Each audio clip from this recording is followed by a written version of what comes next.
First உங்கள்கிட்ட இருக்க free ஃபயரை முதல்ல அன்இன்ஸ்டால் பண்ணிக்கோங்க. அப்புறம் டெலிகிராம் சேனலில் லிங்க் கொடுத்துருப்பேன், ஸ்டெப் 2 இருக்கும். அந்த லிங்க்கை தொட்டு அதில் இருக்க ஆப்பை டவுன்லோட் பண்ணிக்கோங்க.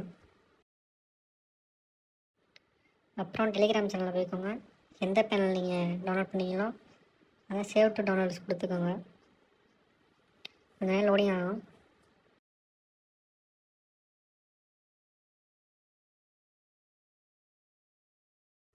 இப்போ ஃபைல் சேவ்னு காட்டுதா? அப்படியே வெளியே வந்துட்டு டவுன்லோட் பண்ண சொன்ன ஆப்புக்குள்ளே போய்க்கோங்க. போன அப்புறம் டவுன்லோட்ஸில் போய்ட்டு எந்த பேனலில் சேவ் பண்ணீங்களோ அதை டவுன்லோட் பண்ணிக்கோங்க. அதை இன்ஸ்டால் பண்ணிக்கோங்க. இன்ஸ்டால் கொடுத்தோன்னே கொஞ்ச நேரம் ஆகும். இப்போ ஃப்ரீ ஃபயர் மேக்ஸ்னு காட்டுதா? இன்ஸ்டால் கொடுத்துருங்க.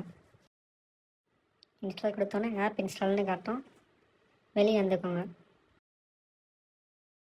அவ்வளோதான், எல்லா ஸ்டெப்பையும் முடிச்சாச்சு. நீங்கள் கேமை லைன் பண்ணி ப்ளே பண்ணிக்கோங்க. எல்லா ஸ்டெப்பையும் கரெக்டாக பண்ணால் தான் கேம் வரும்.